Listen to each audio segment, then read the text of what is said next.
Hey, here to talk about the future of Framework.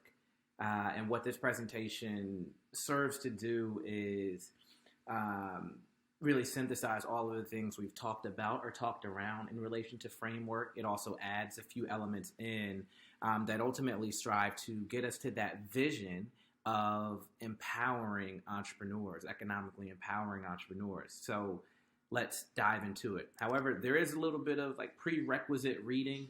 If you haven't seen the letter or the framework letter yet, just go to whyframework.com because that'll detail what economic empowerment even means to us and what this vision set forth is about. So, part one, small businesses are undercapitalized. We recognize that. The challenge, though, is that historically people have looked at capital in a very linear sense, as though it's financial capital. And capital is a lot more than that. The flip side to the capital coin is that there's intellectual capital, which is really the know-how, aka how to steward financial capital into the right direction, such as talent, technology, infrastructure, and so forth. In this, intellectual capital and financial capital must flow into business enterprises for them to evolve. And Framework is going to sit at the intersection of stewarding intellectual and financial capital so we can help these entrepreneurial enterprises evolve. And this requires an understanding of these two intersections in the Framework ecosystem. Again, intellectual capital and financial capital. I am going to beat a dead horse here with saying intellectual capital and financial capital because it's so core to what we need to flow into these business enterprises. So let's start with intellectual capital. This is really the content ecosystem where on this side of the Framework ecosystem, there are resources to help entrepreneurs grow their enterprises, right? We've discussed these before, such as Framework diagnostics that pinpoint key business challenges and suggest success pathways and recommendations. There's an ML-based consultant that talks to entrepreneurs and then even connecting entrepreneurs together in those mastermind groups. This framework ecosystem is all content, right, on the intellectual capital side, whether created organically or through third parties. So our technology makes recommendations to small business owners so they can grow. And then small business owners, they use this knowledge. They take action to actually grow their organizations. And then they integrate their systems, aka sales, marketing, etc., so they can share their performance with Framework. And we can then track their performance. So small business owners set targets and strive to hit key performance indicators, and we track that performance, whether that be revenue growth or profitability or team expansion and so forth. And then this ecosystem of small business owners is all working to grow their enterprises. So sharing information. And this evolution is really predicated on stewarding intellectual capital. And that's what we are at the very forefront of our business, is just stewards of intellectual capital. But let's jump into part three where we talk about financial capital. Now, on this side of the ecosystem, there are investors who utilize financial capital to build portfolios of small businesses listed on Framework.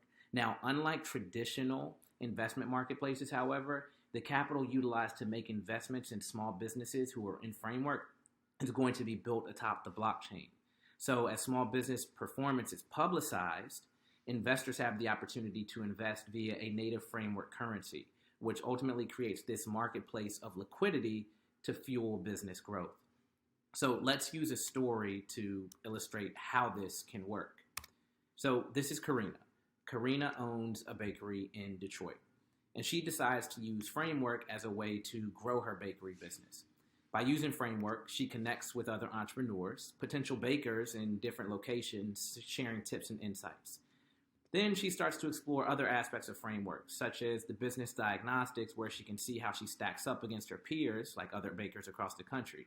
Now, by taking these diagnostics, she receives improved recommendations on how to grow. Now, as Karina's enterprise evolves, she decides to list the bakery on the Framework Investment Exchange to allow others to track her performance and invest in her business. Now, to do this, she gives Framework access to her bakery systems that show transparency into KPIs, such as revenue, profitability, team growth, and more. Now that her bakery is listed on Framework's exchange, enter public investors. This is Arnold. And Arnold is an elementary school teacher in New York.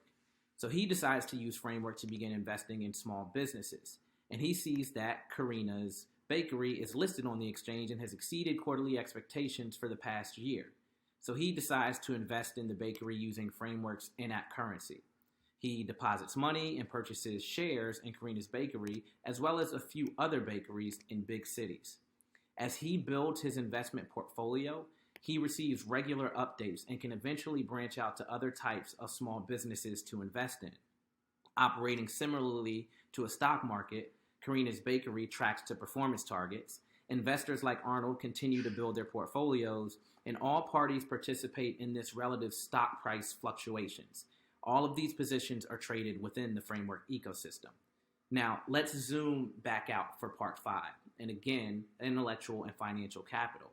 That's what this ecosystem is comprised of, where we have the intellectual capital, which is fundamentally our platform, the technology that matches entrepreneurs together, and we'll get into that. We have financial capital on the right, and the enterprises to which all capital flows. We are investing in intellectual capital and financial and creating a marketplace of financial capital for these enterprises.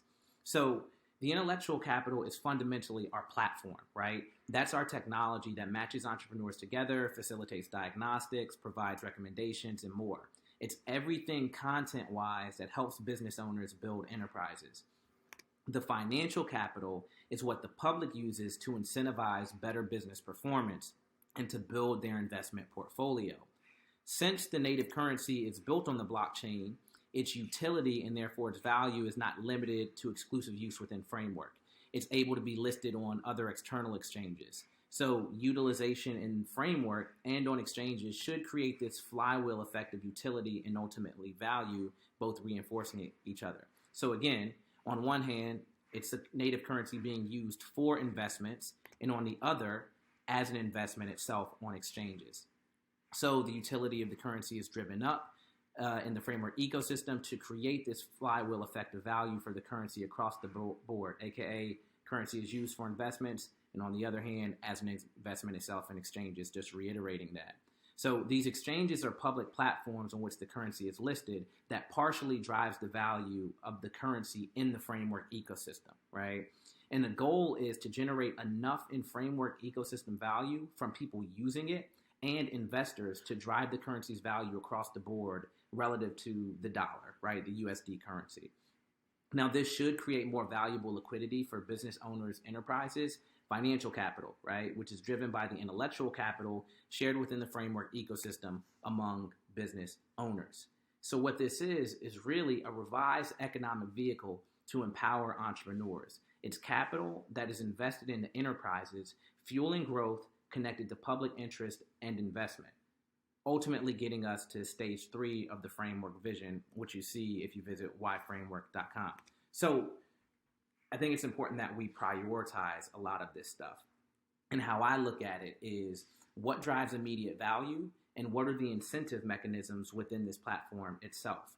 So we think about that from the user experience. People have to come into this platform and get immediate value, and they also have to be incentivized to continue getting that value or to continue utilizing the platform, right? So on the immediate value side, this is the content ecosystem. It's connections and it's success pathways. So connections are the algorithmic matching of entrepreneurs. This is what we've talked about, where we connect entrepreneurs together to strategize. This is Karina owning her bakery, talking with other bakers, talking with other business owners across the nation as they share tips and share strategies, right? And it's also success pathways, so recommendations for entrepreneurs to evolve their enterprises. This is something that we were building fundamentally into the web app aspect of our platform, where when a small business owner comes in and takes a diagnostic, we understand what stage they're at, what their goals are, what their challenges are, and now we can provide them a success pathway that says, if you take these 3 steps, you are likely to move your business X percentage, right? You are likely to increase revenue or increase your team size. And you can look at these pathways as really kits, right? From the essence of, if we identify that a person is at the stage where they haven't even incorporated yet, we can give them that success pathway of, hey, you're based in Detroit. Here's how you incorporate a business, regardless of where you want to incorporate. That may be Delaware, right? It may actually be in Detroit in terms of the incorporation status, but we can deliver these success pathways, which are recommendations for these entrepreneurs to evolve their enterprises. And now it comes to the incentive mechanisms, which is really that investment ecosystem of financial capital, where we are creating this liquidity marketplace. So that's financial capital to encourage listening to recommendations. I like to think about this as CNBC for small businesses, or the stock market for small businesses, right? Just built atop a crypto, built atop the blockchain where we have this native currency. If you envision, or if you ever watch CNBC and they have the ticker going across the bottom, right? And the public is allowed to invest in these companies, it's the same notion. It's the same energy towards that. It's just now we're enabling or creating this liquidity marketplace for small businesses, which historically have been deprived of that financial capital and the intellectual capital. So, with that being said, I recognize that this is a significant undertaking with more implications than discussed. For instance, the creation of a native token that should probably be built on the Ethereum network before we even migrate it over to an independent currency. But the next steps from this are brainstorming around it, articulating with more clarity and alignment with our vision, and then restructuring the format of our product releases and the KPIs necessary for validating this and securing our next round of financing. But with that, I will stop, and I'm happy I didn't go to 15 minutes.